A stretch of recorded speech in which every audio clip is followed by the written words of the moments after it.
कि ये मुद्दा किसी भी सूरत में बंद नहीं होगा, बेशक लोकसभा का चुनाव हो। ईवीएम हटाओ देश बचाओ, ईवीएम हटाओ भाजपा हराओ, ये हैशटैग उस दिन जो है पूरे दिन चलेगा और ये ईवीएम का मुद्दा लगातार चलता रहे और जब तक चलता रहे जब तक कि इसको बैन नहीं किया जा सकता। कि इस आंदोलन का लाभ लेकर के भानु प्रताप सिंह जी को टिकट मिला है, ये एक लंबी कवायद है। इनका 30 साल का पुराना इतिहास और जो समाज के प्रति इनकी काम करने की निष्ठा रही है, ये उसका परिणाम है और हमारी शुभकामनाएं। और हम पूरा जोर लगा करके चुनाव को लड़ेंगे, जीतेंगे। जो ईवीएम के आंदोलन की अगुवाई 2019 से लगातार आदरणीय भानु प्रताप सिंह जी के माध्यम से हुई है, किसान आंदोलन में उनका भरपूर सहयोग रहा है। सीए एनआरसी के आंदोलन में पूरे देश में उनका योगदान रहा है। आंगनवाड़ियों का प्रोग्राम हो, चाहे देश में मजदूरों का आंदोलन हो, हर जगह हर घटना के वो चश्मदीद गवाह बने हैं।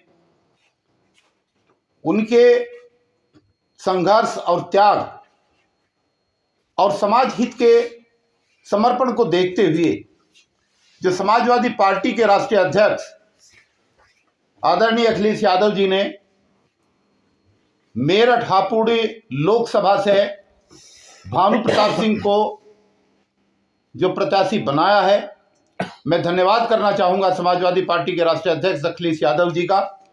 और मैं मुबारकबाद देना चाहूंगा भानु प्रताप सिंह को कि एक बहुत बड़ी अपॉर्चुनिटी उनको मिली है, उनके ऊपर पार्टी ने बहुत बड़ा भरोसा किया है। जहां तक दोस्तों ईवीएम के आंदोलन का सवाल है, देखिए ईवीएम का आंदोलन एक निश्चित समय के लिए नहीं था और ईवीएम का आंदोलन जब हमने शुरू किया तो ईवीएम के आंदोलन में दो चीजें प्रमुखता से थी। पहली ये थी, हमारा प्रयास ये था कि जो विपक्षी पार्टियां हैं, पॉलिटिकल पार्टियां, वो पार्टियां भी 2024 के चुनाव की नोटिफिकेशन से पहले इस मुद्दे को प्रमुखता से उठाएं, क्योंकि लाभ और हानि उन्हीं का होना था। और दूसरा, हमारा बार बार सुप्रीम कोर्ट पर जाने का, प्रदर्शन करने का प्रयास ये था कि किसी तरीके से सुप्रीम कोर्ट उन तमाम याचिकाओं पर केंद्र सरकार के दबाव में न रह करके निष्पक्ष रूप से एक फैसला दे, ताकि ईवीएम का मुद्दा जो है इस देश से हटाया जा सके और बैलेट पेपर से चुनाव हो सके। हमने पूरा प्रयास किया, देश के तमाम प्रदेशों में रैलियां करी, प्रदर्शन किए, धरने दिए, ज्ञापन दिए और इसको एक राष्ट्र का मुद्दा बनाया। आप सभी सम्मानित चैनल के माध्यम से ये आवाज देश के कोने कोने तक गई और सभी प्रदेशों के लोगों ने इसमें भरपूर हिस्सा लिया और इसको एक राष्ट्रीय मुद्दा बनाने की पूरी कोशिश की। अब सवाल यह है कि अब नोटिफिकेशन जारी हो गया, अब क्या होगा इस मुद्दे का? तो इस मुद्दे में हमारी पहले से बिल्कुल पारदर्शिता है कि ये कोई अंतिम चुनाव नहीं है और नहीं ये मुद्दा अंतिम है। ये मुद्दा मेश्राम साहब तो 2011 से लेकर के चल रहे, तमाम बार चुनाव हुए, तमाम बार सरकारें बनी, फिर भी उन्होंने इस मुद्दे को पकड़ा हुआ है और अभी भी वो प्रमुखता से इस मुद्दे को उठा रहे हैं। हमारा भी ईवीएम हटाओ संयुक्त मोर्चे का सीधा सा ये वर्जन है कि ये मुद्दा किसी भी सूरत में बंद नहीं होगा, बेशक लोकसभा का चुनाव हो और लोकसभा के चुनाव में जो भी सरकार बनेगी वो तो 4 जून को आप सभी लोगों को पता लगेगा, पूरा देश देखेगा, लेकिन ये मुद्दा किसी भी सूरत में बंद नहीं होगा। और जिन दो मुद्दों को लेकर के हमने ये प्रमुखता से काम किया था कि पॉलिटिकल पार्टी आवाज उठाए, उसमें भी हमें सफलता मिली है। समापन दिवस, जो न्याय यात्रा का समापन दिवस था कांग्रेस का, राहुल गांधी जी ने और आम आदमी पार्टी की तरफ से सौरभ भारद्वाज जी ने, प्रकाश अंबेडकर जी ने, तमाम नेताओं ने वहां पर जो है इस पे खुल करके वार्ता की है, बोला है कि चुनाव के मुद्दे को जो है प्रमुखता के आधार पर ईवीएम के माध्यम से न करा करके बैलेट पेपर के माध्यम से कराएं। तो धीरे धीरे सफलता मिली है, इसलिए यह आंदोलन जारी रहेगा। और 23 तारीख को जो हमने तय किया है, आने वाली यही 23 तारीख जिसमें शहीद आजम जी का उस दिन का जो है जन्मदिन है, उस दिन जो है पूरे देश के अंदर जो भी संगठन, जो भी आंदोलनकारी जहां भी रहेगा वो वहां पर उपवास रखेगा उस दिन अपने संगठन के माध्यम से। और ईवीएम हटाओ देश बचाओ, ईवीएम हटाओ भाजपा हराओ, ये हैशटैग उस दिन जो है पूरे दिन चलेगा। ये इसके ऊपर हमने 2 दिन पहले भी प्रेस वार्ता की थी और ये हमारा निश्चित है, इसको लेकर के हम आगे बढ़ रहे हैं। एक चीज मैं और स्पेशली इसमें कहना चाहूंगा, देखिए हम तमाम लोग ये मान करके चल रहे हैं कि हमारे बीच के वो निर्भीक साथी, ताकतवर साथी, बहादुर साथी जो पार्लियामेंट के अंदर दहाड़ सकते हैं, समाज की आवाज उठा सकते हैं, उनको आगे जाना चाहिए। हमारा किसी पार्टी से पर्टिकुलर कोई मतलब नहीं था, हमारी टीम का ये मानना था और आज भी यही मानना है। कुछ लोग कह रहे हैं कि भानु प्रताप सिंह चेहरा थे, अग्रणी चेहरा थे, वो क्यों चले गए? भाई पार्टी ने टिकट दिया और हम तो चाहते हैं कि हमारे और लोग भी जाएं।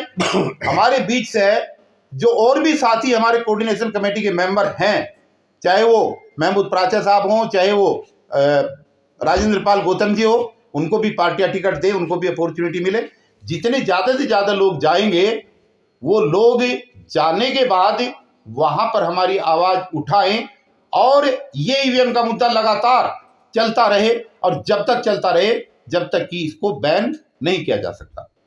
हमारा ये जरूर मानना है कि जो जिन लोगों को टिकट मिला है, शुभकामनाओं के साथ हम उनका साथ देंगे और वो लोग भी जो जाना चाहते हैं, जो और लोग भी लाइन में हैं या प्रयासरत हैं, वो लोग भी मोर्चे में बैठ करके डिस्कस करें और जहां से चुनाव लड़ना चाहते हैं उसके बारे में कम से कम मोर्चे को पहले से बताएं जरूर, अप्रूवल जरूर ले, ताकि ये ना लगे कि सब लोग अपने अपने माध्यम से चल रहे हैं। ये कल हमने तय किया है। किसान का जो बहुत बड़ा मोर्चा है वो भानु प्रताप सिंह के प्रयास है, जिसमें कई सौ संगठन जुड़े हुए हैं। उन्होंने 13 मार्च को हमारे साथ साझा कॉन्फ्रेंस की थी और यह आश्वासन दिया था कि ईवीएम के मुद्दे को वो हमारे साथ मिलकर के लड़ेंगे।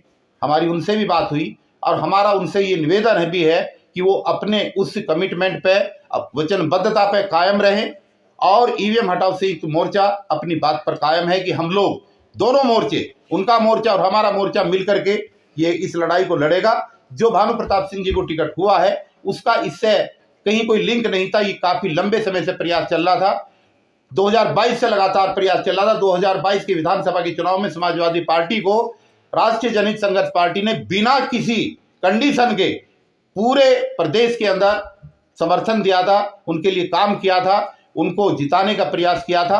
तो तब से ये लिंक लगातार जुड़ा हुआ आ रहा है। कोई ये ना सोचे कि इस आंदोलन का लाभ लेकर के भानु प्रताप सिंह जी को टिकट मिला है। ये एक लंबी कवायद है, इनका 30 साल का पुराना इतिहास और जो समाज के प्रति इनकी काम करने की निष्ठा रही है, ये उसका परिणाम है।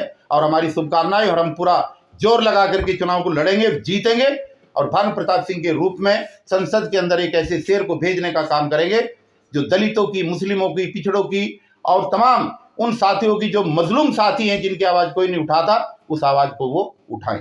इसलिए ईवीएम हटाओ संयुक्त मोर्चा का प्रोग्राम निश्चित रूप से इस चुनाव से किसी भी रूप में बाधित नहीं होगा और हम जल्दी ही 1-2 दिन के अंदर प्रेस कॉन्फ्रेंस बुला करके इसका जो हमारी ये 5 या 6 लोगों की बॉडी है, इसको हम एक्सपेंस करने वाले हैं, इसको हम बढ़ाएंगे, इसमें हम और लोगों को भी जगह देंगे ताकि ये आंदोलन रुके ना और इस आंदोलन से किसी भी सूरत में आने वाला कोई भी चुनाव प्रभावित इस तरीके से ना हो कि जो लोग कई बार सवाल कर रहे हैं कि भानु प्रताप सिंह जी चले गए। भानु प्रताप सिंह कल भी यहीं थे, आज भी यहीं हैं और चुनाव में रिजल्ट जो भी रहेगा उसके बाद भी वो ईवीएम के आंदोलन का प्रमुख हिस्सा रहेंगे।